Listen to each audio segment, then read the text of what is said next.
Yeousch!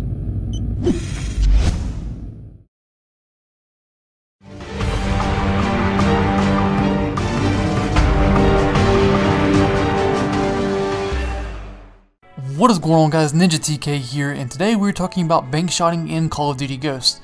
Bankshotting in this game is significantly different than in Black Ops 2, and I know a lot of knifers came onto the scene in Black Ops 2 and showed some really nice creative bank shots.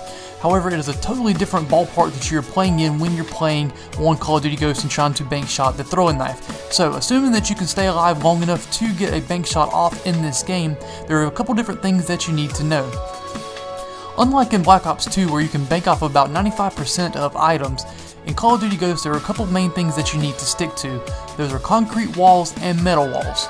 Now you can bank off of wood sometimes, wooden pipes and metal pipes as seen in this example here on the screen, but as you can also see with this example is that it does not travel very far when you bank it off of these objects. So these are not necessarily montage worthy banks for the most part. They're more or less tactical banks that you may want to show off here and there. But all in all, for the nice montage type banks, you want to stick to the concrete walls and the metal walls as you see with these other examples. Now there are some things that you can do to increase the distance of your throwing knife when it is banked off an object. One thing that you can do is jump, and another thing that you can do is run. If you're doing those two things, you can actually increase the distance and the velocity of which your throwing knife travels when banked off of an object. But another thing that you can do, as seen in the example that's getting ready to start here on the screen, the first example is an example of a throwing knife being banked without the use of strong arm. The second example is it being banked in the exact same position with strong arm being used. As you can see in both examples that the throwing knife does travel slightly further with strong arm used. So if you were to combine that with your running or jumping, you may actually be able to get a little more distance with the throwing knife. Another thing to consider when using the throwing knife and banking off of objects is that it does not have that second bounce like combat axes do in Black Ops 2.